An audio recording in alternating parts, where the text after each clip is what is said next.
আসসালামু আলাইকুম রহমতুল্লাহি ওবারাকাতুহ। আলহামদুলিল্লাহ আলহামদুলিল্লাহি ওয়া কাফা ওয়া সালামুন আলা ইবাদিহিল্লাযীনা ইসতাফা আম্মা বা'দ। আউযু বিল্লাহি মিনাশ শাইতানির রাজীম। বিসমিল্লাহির রহমানির রহিম। ওয়া ইযা ক্বিলা লাহুম আমিনু কামা আমানান নাস সাদাকাল্লাহুল মাওলানাল আযীম ওয়া সাদাকা রাসূলুহুন নাবিয়্যুল কারীম। قال رسول الله صلى الله عليه وسلم الصحابي كالنجوم بأيهم اقتديتم اهتديتم، أو كما قال رسول الله صلى الله عليه وسلم. اللهم صل على محمد وعلى آل محمد كما صليت على إبراهيم وعلى آل إبراهيم إنك حميد مجيد.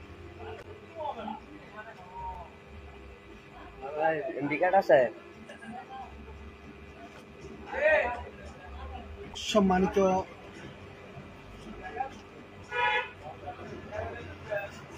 ভাই বন্ধু, যে যেখানে আছেন দেশের প্রবাসে, পৃথিবীর পূর্ব থেকে পশ্চিম, উত্তর থেকে দক্ষিণ, সবাইকে জানাই ইসলামী অভিবাদন, নববী আদর্শ। আসসালামু আলাইকুম ওয়া রাহমাতুল্লাহ। আমি আজকাল আলোচনা করব রাজনীতি এবং রাজনৈতিক দল এর অবস্থা।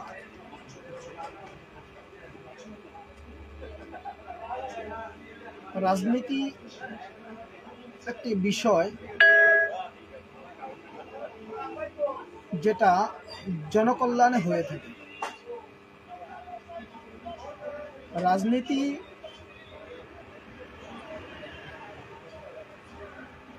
হবে জনকল্যাণমুখী রাজনীতি, এলাকার উন্নয়নের জন্য, দেশের সার্বভৌম রক্ষার জন্য, নিজেদের অস্তিত্ব রক্ষার জন্য রাজনীতি হবে। রাজনীতি কারো পাচাটার জন্য নয়, কারো গোলামির জন্য নয়। পৃথিবীর ইতিহাসে যারাই পাচাটে রাজনীতি করেছে, গোলামি করে রাজনীতি করেছে, তারাই ইতিহাসের আস্থা খুলে নিক্ষিপ্ত হয়েছে। আপনি পৃথিবীর হাজার বছর ইতিহাস ঘেঁটে দেখুন, আপনি যখন বুকে বল নিয়ে সামনে আগাবেন, বুকে শক্তি নিয়ে সামনে আগাবেন, তখন আপনার শত্রু আপনার উপরে আক্রমণ করতে ভয় পাবে, আপনার ব্যাপারে কোনো কথা বলতে ভয় পাবে। আপনি পার্শ্ববর্তী কাউকে ভয়ে আপনি যখন কথা বলবেন নমনম করে, অথবা তাকে অতিরঞ্জিত সম্মান করে, তখন সে আপনাকে দুর্বল মনে করবে এবং আপনার উপর আক্রমণ করার চেষ্টা করবে। অতএব রাজনীতি হবে জনগণের স্বার্থে, জনকল্যাণে এবং দেশের সার্বভৌম রক্ষা এবং বিদেশি লোকদের থেকে নিজের দেশকে হেফাজতের জন্য। বাংলাদেশে প্রচলিত যে রাজনৈতিক সংগঠনগুলো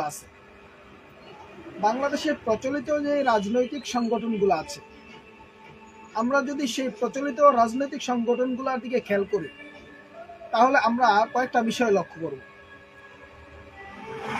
বাংলাদেশে সবচেয়ে পুরাতন যে রাজনৈতিক সংগঠনগুলো রয়েছে, জমিয়তে ওলামা ইসলাম বাংলাদেশ, তারপরে জামাত ইসলামী বাংলাদেশ, তারপরে বাংলাদেশ যেটা এখন নিষিদ্ধ, বাংলাদেশ আওয়ামী লীগ, তারপরে রয়েছে খেলাফত আন্দোলন, তারপরে রয়েছে খেলাফত মজলিস, তারপরে বাংলাদেশ মজলিস, খেলাফত মজলিস, তারপরে ইসলামিক ফ্রন্ট, ইসলামী ঐক্যজোট, তারপরে জাসদ বাসদ, তারপরে ফ্রিডম পার্টি, তারপরে ওয়ার্কার্স পার্টি, আরো অনেকগুলো পার্টি বাংলাদেশে বর্তমানে রাজনীতিতে লিপ্ত রয়েছে। আমরা যদি প্রধান প্রধান রাজনৈতিক দলগুলাকে একটু সমালোচনার চোখে দেখি, অথবা তাদের উত্থান পতন যদি আমরা খেয়াল করি, তারা কোন অবস্থা থেকে উঠে আসলো রাজনীতি করার জন্য, তারা কিসের জন্য রাজনীতিতে আসলো বা তাদের দল গঠন করার মূল উদ্দেশ্য ছিল কি? আপনারা জানেন এই ব্রিটিশ ভারতীয় উপমহাদেশকে টানা 190 বছর শাসন করেছে। সেই 190 বছরের শাসনের প্রকোষ্ঠ থেকে, ব্রিটিশদের অত্যাচারের স্ট্রিম রুলার থেকে এই উপমহাদেশের জনগণকে মুক্তির জন্য ওলামায়ে কেরাম সর্বপ্রথম হাতিয়ার ধরেছে। ওলামায়ে কেরাম সর্বপ্রথম ঝাঁপিয়ে পড়েছে ব্রিটিশ খেতাব আন্দোলন নামে, রেশমি রুমাল আন্দোলন নামে। এই ব্রিটিশদের বিরুদ্ধে সোচ্চার হয়েছিল ওলামায়ে কেরাম। তার অপরাধে ব্রিটিশরা ওলামায়ে কেরামকে নির্মমভাবে অত্যাচার করেছে এবং ওলামায়ে কেরামকে তাদের সর্বোচ্চ বিসর্জন দিয়ে ব্রিটিশরা ওলামায়ে কেরামকে ফাঁসিতে ঝুলিয়েছে। লক্ষ লক্ষ ওলামায়ে কেরামকে তারা ফাঁসিতে ঝুলিয়েছে। সর্বশেষ টিকতে না পেরে, সর্বশেষ তারা এই অঞ্চলে আলেমদের জোরালো ভূমিকায় টিকতে না পেরে তারা এই দেশ ছাড়তে বাধ্য হয়। 1947 সালে এদেশ তারা ছাড়তে বাধ্য হয়। 1947 সালের 15 আগস্ট এবং 14 আগস্ট ভারত এবং পাকিস্তানের স্বাধীনতা ঘোষণা করা হয়। আর ওই সময় এই বাংলাদেশের অঞ্চলকে পূর্ব পাকিস্তান এবং পশ্চিম পাকিস্তানের সাথে মিলিয়ে এই দুইটা অঞ্চলকে একত্রিত করা হয়। অথচ এই পূর্ব পাকিস্তান থেকে পশ্চিম পাকিস্তানের মাঝখানে দূরত্ব 1400 কিলোমিটার, 1400 কিলোমিটার মাঝখানে দূরত্ব রয়েছে। যে এই দুই ভূখণ্ডের সীমানা এক নয়। যা হওয়ার তাই হলো। ওই সময় পাকিস্তান গঠনের মূলে ছিল, এই পাকিস্তান গঠনের মূলে ছিল ধর্ম। হিন্দু সভ্যতা এক সাইড চলে গেছে, মুসলিম সভ্যতা পাকিস্তান নামক একটি রাষ্ট্র গঠন করেছে। হিন্দু সভ্যতা হিন্দুস্তান, মুসলিম সভ্যতায় পাকিস্তান। এভাবে যখন 47 সালের দেশভাগ হয়, তখন এই উপমহাদেশ, এই বাংলাদেশ পাকিস্তানের সাথে যুক্ত হয়ে যায়। এই বাংলাদেশকে ছোট করার জন্য ব্রিটিশরা সর্বোচ্চ ষড়যন্ত্র করেছে। কলকাতা, আসাম, ত্রিপুরা এই বাংলা অঞ্চলে অন্তর্ভুক্ত ছিল। তারা মুসলমানদের আধিপত্যকে খর্ব করার জন্য এই অঞ্চলগুলা কেটে ভারতের সাথে লাগিয়ে দেওয়া হয়। ওখান থেকে শুরু করে রাজনীতির পালাবদল, সেই রাজনীতির পালাবদলে আমরা বলছিলাম জমিয়তে উলামা ইসলাম সেই সময় গঠিত হয়েছে। তার কিছুদিন পূর্বেই গঠিত হয়েছে জামাত ইসলামী। জামাত ইসলামী যদিও এটা প্রথমে রাজনৈতিক সংগঠন ছিল না, জামাত ইসলামী সম্পূর্ণভাবে একটা আধ্যাত্মিক সংগঠন ছিল। জামাত ইসলামের প্রতিষ্ঠাকালীন রাজনৈতিক অভিপ্রায় নিয়ে রাজনৈতিক দল গঠন করেননি। মিস্টার আবুল আলা মওদুদী তিনি তার মতাদর্শ নিয়ে একটি সংগঠন করেছে, যেটা ধর্মীয় কাজগুলাকে আঞ্জাম দেওয়ার জন্য। পরবর্তীতে এসে জামাত ইসলামের রাজনৈতিকে সম্পৃক্ত হওয়া এবং প্রথমে তাদের অভিপ্রায় না থাকা, এই দুটার মাঝখানে এসে একটি গোলক দাদা তৈরি হয় যে তারা কি চেয়েছিল আর কি হচ্ছে। যাই হোক, তারপরে আসে আওয়ামী লীগ গঠন। এই আওয়ামী লীগের প্রতিষ্ঠাতা মাওলানা আব্দুল হামিদ খান বাসানী, জনাব শামসুল হক, মাওলানা আব্দুর রশিদ তর্কবাজিশ, ওনাদের নেতৃত্বে এই আওয়ামী লীগ গঠিত হয়েছে। নিখিল মুসলিম আওয়ামী লীগ থেকে যখন আওয়ামী লীগ গঠিত হয়, তখন এই আওয়ামী লীগের প্রতিষ্ঠাতা হয় মাওলানা আব্দুল হামিদ খান বাসানী। আব্দুল হামিদ খান বাসানী আজকার বলদা গার্ডেনের জায়গায় বসে একটা কনফারেন্সে বসে এই দল গঠন করে। দল গঠন করার মূল উদ্দেশ্য ছিল পাকিস্তানের শোষণের হাত থেকে এই বাংলা অঞ্চলকে রক্ষা করা। তাহলে আজকার যে আওয়ামী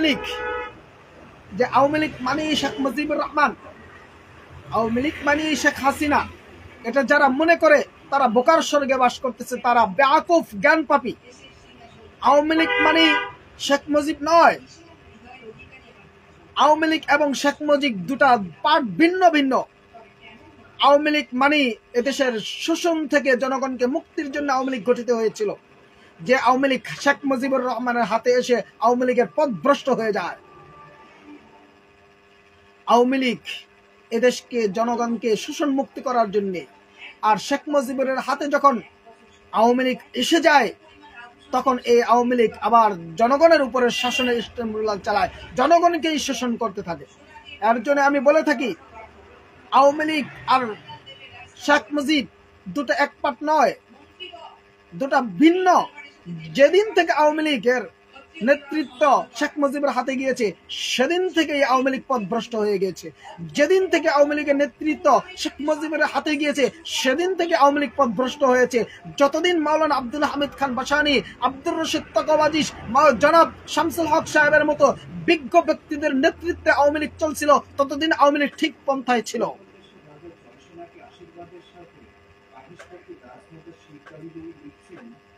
এই আওয়ামী লীগ সর্বশেষে জনগণের উপরে এমন ভাবে স্টিমরোলার চালাইলো যে তারা ইতিহাসের আস্থা করে নিক্ষিপ্ত হয়েছে, ডাস্টবিনে নিক্ষিপ্ত হয়ে গেল। যে আওয়ামী লীগ দেশের মানুষকে শান্তি দেওয়ার জন্য গঠিত হয়েছিল, সেই আওয়ামী লীগ আবার দেশের মানুষের উপরে যখন নির্যাতনের স্টিমরোলার চালায় তখন আওয়ামী লীগের পাচ্ছায় লাথি দিয়ে তথা শেখ পরিবার এই জনগণকে চুষে চুষে খেয়েছে। তারা জনগণের স্বার্থ রক্ষা না করে নিজেদের স্বার্থ রক্ষা করেছিল, বিদায় জনগণ তাদেরকে বিদায় করে দিয়েছে। আওয়ামী লীগের প্রতিষ্ঠা লক্ষ্য ছিল ভালো, তারা রাজনীতির জন্যই প্রতিষ্ঠিত হয়েছে। প্রতিষ্ঠা লগ্ন অনেক ভালো ছিল এবং প্রতিষ্ঠাতা ব্যক্তিরাও ভালো ছিল। যেদিন থেকে আওয়ামী লীগের নেতৃত্ব শেখ মুজিবের হাতে আসলো সেদিন থেকে আওয়ামী লীগ পথভ্রষ্টতার দিকে চলে যাচ্ছে। তারপরে আসেন জাসদ বাসদের রাজনীতি। জাসদ বাসদরা সব সময় বামপন্থী ছিল, এখনো বামপন্থী আছে। তারা কখনোই বাংলাদেশের স্বার্থ রক্ষা করেনি। জাসদ বাসদরা কখনোই বাংলাদেশের স্বার্থ রক্ষা করেনি, বাংলাদেশের সার্বভৌম রক্ষা করেনি। তারা সর্বদা ভারতীয় প্রভুদের নির্দেশে কাজ করেছে। আপনি জাসদের ইতিহাস পড়ে দেখুন, তারা বামপন্থী, তারা বিদেশি প্রভুদের প্রবঞ্চনায় চলে, দেশের জনগণের স্বার্থ রক্ষা করে চলে না। তারপরে আসেন বিএনপি প্রতিষ্ঠা।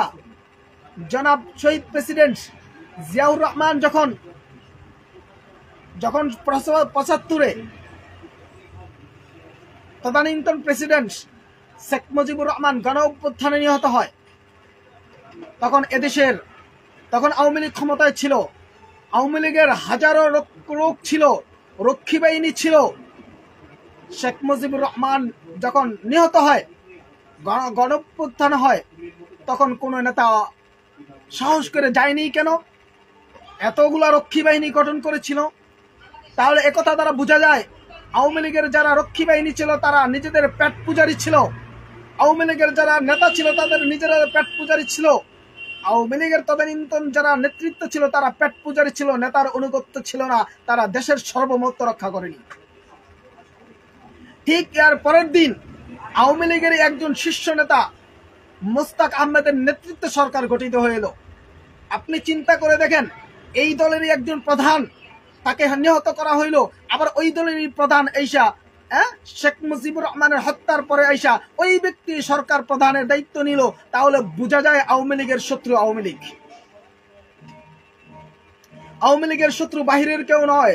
এ ঘটনা দ্বারা স্পষ্ট বোঝা যায় ওই সময় এইচটি ইমামের মতো ব্যক্তিরা, যাদেরকে শেখ মুজিবুর রহমান অনেক উচ্চ মর্যাদা দিয়েছিল, সেই দিন শেখ মুজিবুর রহমানের হত্যার পরে ডক্টর মুস্তাকের নেতৃত্ব যখন সরকার গঠিত হয়, সেই সরকারের ক্যাবিনেটও এইচটি ইমাম ছিল। আবার এই রাত্রের ভোট, বিনা ভোটের যে প্রবঞ্চনা দিয়েছে, এটাও সে এইচডি ইমাম দিয়েছিল। অথচ আওয়ামী লীগের প্রতিষ্ঠা ছিল জনগণের স্বার্থের জন্য। মাওলানা আব্দুল হামিদ খান ভাসানী, মাওলানা আব্দুর রশিদ তর্কবাদী, শামসুল হক রহিমাহুল্লাহর মতো ব্যক্তিবর্গের প্রতিষ্ঠিত আওয়ামী লীগকে তারা গ্রাস করেছে, নষ্ট করে দিয়েছে। একটা সংগঠনকে কিভাবে নষ্ট করেছে শেখ পরিবার, এটা তার জ্বলন্ত প্রমাণ।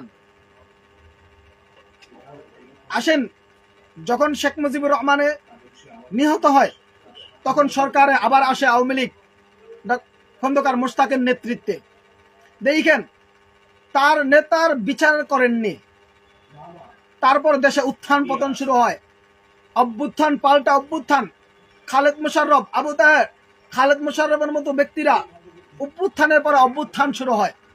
সর্বশেষ তদানীন্তন চিফ অফ স্টাফ জিয়াউর রহমানের নেতৃত্বে এসে এই দেশের শান্ত শৃঙ্খলা ফিরে আসে।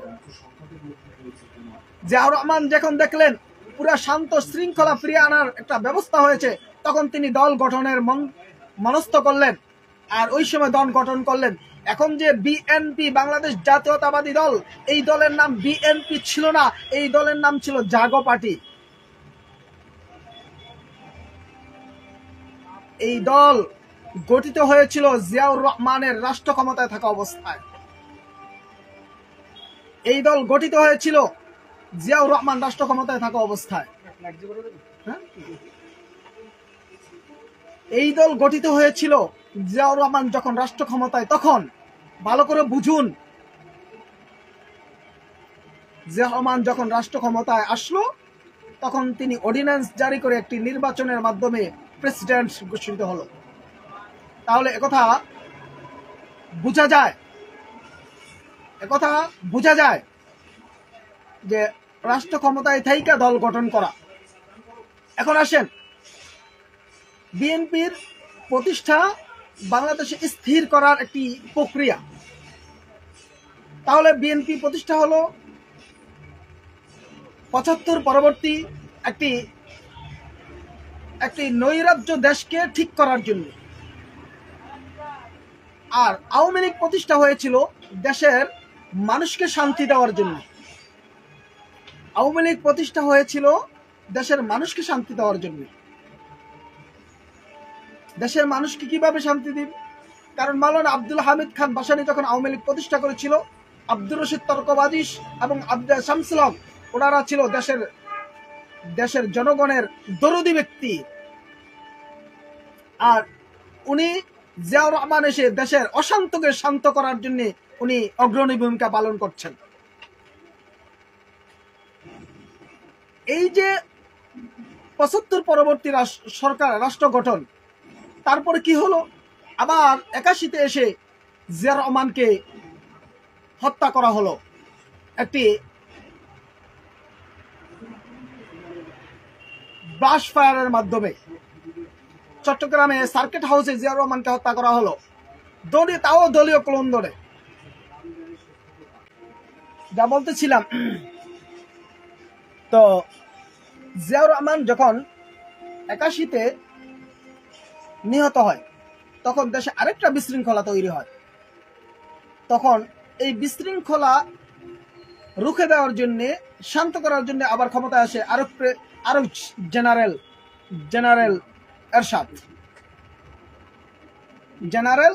এরশাদ ক্ষমতায় আসে। জেনারেল এরশাদ ক্ষমতায় এসে কিছুদিন পরে আবার দল গঠন করে, নাম দেওয়া হয় জাতীয় পার্টি। এখন জেনারেল এরশাদের জাতীয় পার্টি, এই জাতীয় পার্টি জনগণকে স্বপ্ন দেখাতে থাকে এবং দেশের আমূল উন্নয়ন করতে থাকে। দেশের অনেক উন্নয়ন হয়েছে এরশাদ সরকারের আমলে, অস্বীকার করার সুযোগ নেই। এরশাদ সাহেব জনরোষে পড়ে ৯০-এর ডিসেম্বরে পদত্যাগ করতে বাধ্য হয়। উনি কিন্তু দেশ ছেড়ে পালিয়ে যায়নি। 90 ডিসেম্বরে উনি জনরোষে পড়ে পদত্যাগ করতে বাধ্য হয়। উনি কিন্তু পালিয়ে যায়নি, ওনাকে গ্রেফতার করে জেলে পুরে দেওয়া হয়েছিল, জেলে ঢুকানো হয়েছিল। তারপরে একটা অধ্যাদেশের মাধ্যমে একটি তত্ত্বাবধায়ক সরকার তথা একটা নির্বাচন হয়, উপরাষ্ট্রপ্রধানের তত্ত্বাবধানে একটি নির্বাচন হয়। তাহলে আমরা কতগুলো দলের প্রতিষ্ঠা শুনলাম? প্রায় 4-5টা দলের প্রতিষ্ঠা, মোটামুটি একটা ধারণা নিলাম। আমরা তারপরে বিএনপি ক্ষমতায় আসে। বিএনপি যেহেতু এটা একটা রাজনৈতিক সংগঠন যেটা জিয়াউর রহমান শুরু করেছিলেন, আর তদানীন্তনে প্রধানমন্ত্রীর দায়িত্বে ছিলেন আমাদের বাংলাদেশের একজন প্রবীণ রাজনীতি এবং যাকে বলা হয় আপসহীন নেত্রী বেগম খালেদা জিয়া। উনি যেহেতু নতুন প্রধানমন্ত্রী, তদানীন্তন এই দেশকে কন্ট্রোল করে দেশকে এগিয়ে নিয়ে যাওয়া বেশ কঠিন একটা অবস্থায় ছিল।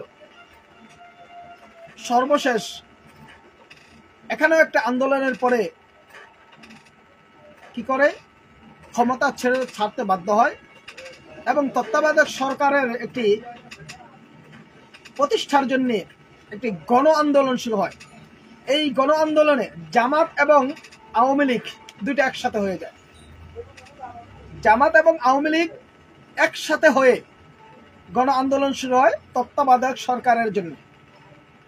তাহলে বোঝা গেল জামাত এবং আওয়ামী লীগ এই দুইটা একই মুদ্রা, তথা জামাত এবং আওয়ামী লীগ একসময় বন্ধু বন্ধু ছিল, একবার পেটে লাগানো রাজনৈতিক ব্যক্তিত্ব ছিল। এই জামাত এবং আওয়ামী লীগের একযোগে আন্দোলনে তদানীন্তন বিএনপি সরকার একটি নির্বাচনের মাধ্যমে ক্ষমতায় এসে আবার তারা তত্ত্বাবধায়ক সরকার স্থাপন করতে বাধ্য হয়। এই যে তত্ত্বাবধায়ক সরকার স্থাপন করলো, তত্ত্বাবধায়ক সরকারের পরে নির্বাচন হলো, আওয়ামী লীগ ক্ষমতায় আসলো। এই আওয়ামী লীগ ক্ষমতায় আসছেও জামাতের সহযোগিতায়। 96-তে আওয়ামী লীগ ক্ষমতায় এসেছিল জামাতের সহযোগিতায়, একথা ভুলে গেলে চলবে না।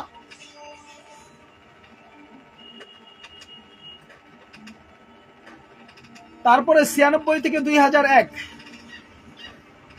আওয়ামী লীগ ক্ষমতার কেন্দ্রবিন্দুতে শাসন করতে থাকে।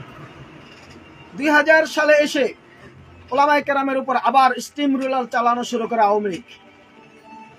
ওলামায়ে কেরামের উপর অত্যাচার, ওলামায়ে কেরামকে বিনা দোষে কারাগারে নিক্ষেপ করা, এটা ছিল আওয়ামী লীগের শেষ দিকে। 96 থেকে 2001-এর শেষ দিকে এসে এটা তাদের মিশন হয়ে দাঁড়িয়েছিল, নির্মমভাবে হত্যা করে ওলামায়ে কেরামকে আর জেলে ঢুকাতে থাকে। এই সময়ের মধ্যে আবার বাংলাদেশ খেলাফত মজলিস, খেলাফত আন্দোলন গঠিত হয়ে যায়। মাওলানা মোহাম্মদুল্লাহ হাফিজি হুজুর রহিমাহুল্লাহর নেতৃত্বে খেলাফত আন্দোলন, শামসুল হক আজিজুল হক রহিমাহুল্লাহর নেতৃত্বে খেলাফত মজলিস গঠিত হয়। চতুর্মুখী রাজনীতি দেশে প্রতিষ্ঠা লাভ করে। খেলাফত মজলিস, খেলাফত আন্দোলন, এই সংগঠনগুলো তৈরি হয়েছিল ইসলাম, মানুষকে ইসলামিক রাজনীতিতে বোঝানোর জন্য। ইসলাম যে রাজনীতির একটা অবিচ্ছেদ্য অংশ, ইসলামের অবিচ্ছেদ্য অংশ রাজনীতি। রাজনীতি অস্বীকার করার সুযোগ নেই। ইসলামের অবিচ্ছেদ্য অংশ হলো রাজনীতি। ইসলাম ছাড়া রাজনীতি পরিত্যাজ্য। ইসলাম ছাড়া রাজনীতি ডাস্টবিনে চলে যাবে। ইসলাম ছাড়া রাজনীতি কখনোই গ্রহণযোগ্য নয়। ইসলামের অন্যতম একটি অংশ হলো রাজনীতি। একে প্রাধান্য দিয়ে রাজনৈতিক দলগুলো গঠিত হয়েছে। 2001-এ আমরা দেখেছি কিভাবে মানুষ হত্যা করা হয়েছিল লগি বৈঠা দিয়ে। তারপরে ক্ষমতায় আসে বিএনপি, বিপুল সংখ্যাগরিষ্ঠতা নিয়ে বিএনপি ক্ষমতায় আসে। বিএনপি ক্ষমতা এসে তারা তাদের মতো করে দেশ চালাতে থাকে। এখানে অনেক বিশৃঙ্খলা তৈরি হয়ে যায় এবং ক্ষমতাকে পাকাভুক্ত করার জন্য অনেক কূটকৌশল চলছিল, কিন্তু জনগণ রুখে দিয়েছে। এখানে এসে তদানীন্তন দেশের অচল অবস্থা কাটিয়ে ওঠার জন্য আমরা জানি সর্বশেষ অবস্থা কি না,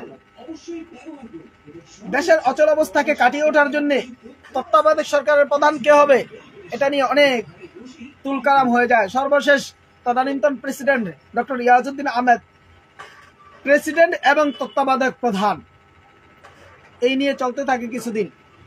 পরে যখন একটা ঘোলাটে অবস্থা তৈরি হয় তখন 1-11-এর মতো একটা পরিস্থিতি তৈরি হয় এবং ডক্টর ফখরুদ্দিন মঈনুদ্দিনের সরকার এদেশ 2 বছর শাসন করে। এদেশ যখন 2 বছর ফখরুদ্দিন মঈনুদ্দিন সরকার শাসন করে তখনই এদেশের ঊর্ধ্বগতি, এদেশের মূল্য ঊর্ধ্বগতিতে উঠছে। আর এই দেশের মূল্য আর নামেনি। চাউলের কেজি টানা 12 টাকা থেকে টানা 40 টাকা 45 টাকা হয়ে যায়। তেলের কেজি 30-35 টাকা থেকে টানা 70 টাকা হয়ে যায়। এই দেশের ঊর্ধ্বগতি ওই ফখরুদ্দিন মঈনুদ্দিন আমলে টানা 2 বছর তারা দেশকে এইভাবে শাসন করেছে। তখন দেশের মানুষকে চুষে চুষে খেয়েছে। আমরা অনেকে তাদের প্রশংসা করি, হ্যাঁ অনেকে প্রশংসা করি। বিএনপির প্রধান খালেদা জিয়াকেও জেলে পুরেছে, তদানীন্তন আওয়ামী লীগ প্রধান শেখ হাসিনাকে সে জেলে রেখেছে, অনেক বড় বড় রাঘব বোয়ালকে সে সাজা দিয়েছে, এর জন্য সাধুবাদ জানায়। কিন্তু এদেশের জনগণ ওই সময় জিম্মি হয়ে গিয়েছে। যে চালের 12 টাকা কেজির চালের দাম 50 টাকা 46 টাকা হয়ে গিয়েছিল, যে সয়াবিনের দাম 30 টাকা থেকে 70 টাকা হয়ে গিয়েছিল, যে পণ্যের দাম 4 ডাবল 2 ডাবল বেড়ে গিয়েছিল, সেদিন জনগণ কাবু হয়ে গিয়েছিল। সেদিন একটি নির্বাচন 2008 সালের 29 ডিসেম্বরে যে নির্বাচন হয়েছিল, এটাকে ইলেকশন নয় সিলেকশনের মাধ্যমে আওয়ামী লীগকে ক্ষমতায় এনেছিল সেনাবাহিনী। সেই নির্বাচনের অবস্থা কিন্তু আমরা জানি কোথায় কি হয়েছিল। সেই নির্বাচনে আওয়ামী লীগ সংখ্যাগরিষ্ঠ তাপে কি করে ক্ষমতায় আসে। ক্ষমতায় এসেই 57 জন অফিসার পিলখানা হত্যাকাণ্ডের মতো দেশের জঘন্যতম হত্যাকাণ্ডে আওয়ামী লীগ গঠায়া দেয় ভারতের রয়ের ইন্ধনে।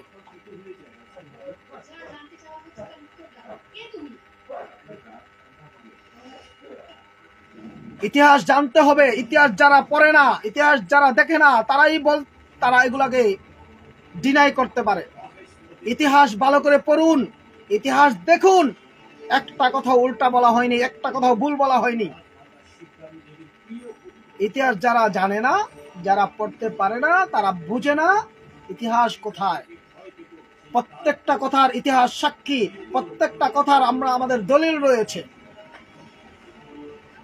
এইভাবে চলতে চলতে তারা ইসলামকে বিরোধিতায় নিয়ে দাঁড় করিয়ে তারা গণজাগরণের মঞ্চ একটি নাস্তিক্য মঞ্চ গঠন করে।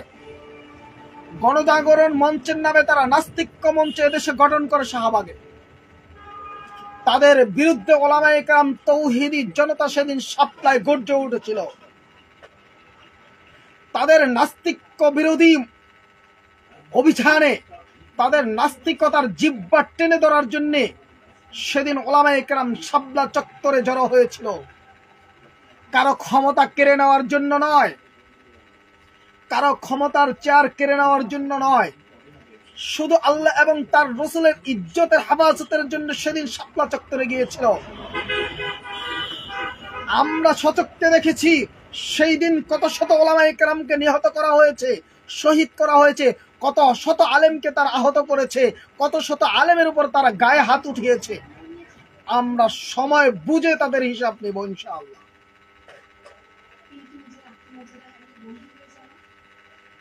সেই 2013 সালের 5 মের কথা ভুলে যায়নি, ভুলে যাওয়ার মতো সম্ভব নয়। মৃত্যু পর্যন্ত খেয়াল থাকবে, যারাই এর পক্ষে কথা বলবে তাদেরকেই বিচারের সম্মুখীন করা হবে। যারাই হেফাজতের ওলামায়ে কেরাম যারা ওখানে শহীদ হয়েছে, যারাই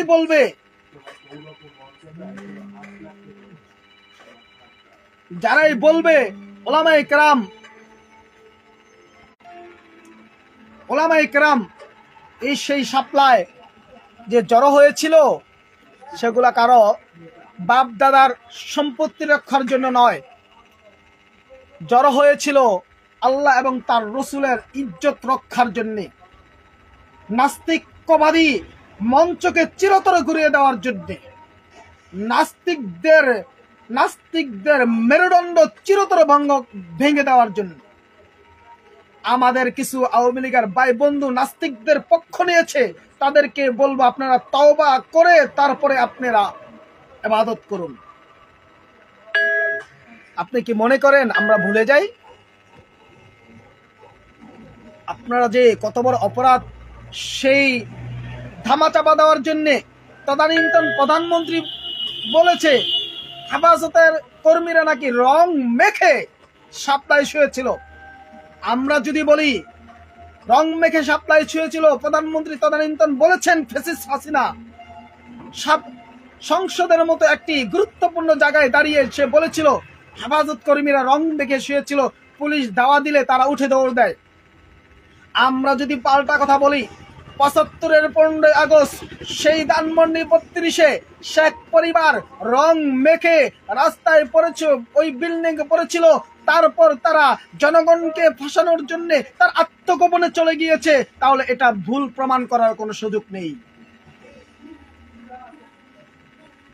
হেফাজতের কর্মীরা যদি রং মেখে শাপলায় শুয়ে থাকতে পারে আর পুলিশ দৌড় দিলে তারা চলে যায়, তাহলে আমরাও বলবো ৭৫-এ তারা রং মেখে শুয়েছিল, তারপর তারা স্বেচ্ছায় আত্মগোপনে চলে যায় আর ফিরে আসেনি। তারপরে ইতিহাস আমাদের জানা, বিনা ভোটে সংসদ পরিচালনা করা, রাদের বোর্ডে সংসদ পরিচালনা করা এবং ডেমি বোর্ডে এই দেশ শাসন করার দুঃশাসন আওয়ামী লীগ দেখিয়েছে। তথা আওয়ামী লীগ নয়, এই আওয়ামী লীগের নাম ভঙ্গকারী শেখ পরিবার দেখিয়েছে। আওয়ামী লীগ আর শেখ পরিবার এক নয়। আওয়ামী লীগের প্রতিষ্ঠা হয়েছিল এদেশের শোষণের জন্য, এদেশকে মানুষের শান্ত করার জন্য, এদেশের মানুষকে শান্তির জন্য। আবারও বলছি, যেদিন থেকে শেখ পরিবারের হাতে আওয়ামী লীগের ক্ষমতা গিয়েছে, আওয়ামী লীগের নেতৃত্ব গিয়েছে, সেদিন থেকে আওয়ামী লীগ পথভ্রষ্টতার পথে হাঁটা শুরু করেছে। সর্বশেষ ২০২৪ সালে এসে একেবারে তারা লাঞ্ছিত হয়ে দেশচ্যুত হয়ে গিয়েছে। আমরা ওই সময় বলছি, এখনো বলছি, আগামীতেও বলবো ইনশাআল্লাহ, কারো কোনো ক্ষমতা থাকলে দেখায়ও। আমরা তদানীন্ত বলছি এই হত্যার বিচার হবে, এখনো বলছি, আগামীতেও বলবো ইনশাআল্লাহ। আমরা একথার দ্বারা বুঝলাম দলের প্রতিষ্ঠা আর নেতৃত্ব এক নয়। দল প্রতিষ্ঠা যদি ভালো কাজে হয়ে থাকে, কিন্তু দলের নেতৃত্ব খারাপ লোকের কাছে যাওয়ার কারণে ওই দল পথভ্রষ্ট হয়ে যায়, যার জ্বলন্ত প্রমাণ হলো আওয়ামী লীগ। যে কথা বলতেছিলাম, আওয়ামী লীগের সাথে আমাদের শত্রুতা নয়, মানবতার বিরোধী যারা অপরাধ করেছে তাদের বিরুদ্ধে শত্রুতা। মনে রাখতে হবে, এদেশ আমার, আপনার, সবার। ৫৬,০০০ বর্গ মাইল, এটা আমার অধিকার। ৫৬,০০০ বর্গ মাইলে থাকার আপনার অধিকার, ৫৬,০০০ বর্গ মাইলে থাকা এদেশের প্রত্যেকটা নাগরিকের অধিকার। এই অধিকার থেকে কেউ যদি বিন্দু মাত্র হরণ করতে চায়, তাকে দাঁত ভাঙা জবাব দেওয়া হবে ইনশাআল্লাহ। এখানে একটা কথাও ভুল বলি নাই। কেউ যদি প্রমাণ করতে পারে, তাহলে তাকে পুরস্কার দেওয়া হবে। আর অজ্ঞ মূর্খরা দূরে থাকবেন।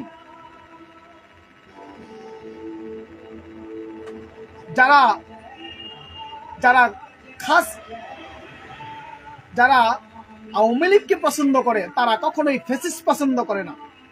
যারা বিএনপিকে পছন্দ করে, তারা কখনোই ফ্যাসিস্টিজম পছন্দ করে না, দুর্নীতি পছন্দ করে না। যারা জামাত পছন্দ করে, তারা কখনোই বিশৃঙ্খলা তৈরি করে না। যারা ইসলামী আন্দোলন পছন্দ করে, তারা কখনোই মুনাফিকি পছন্দ করে না। মনে রাখতে হবে, আপনার দল করার অধিকার এদেশের মানুষ আপনাকে দিয়েছে।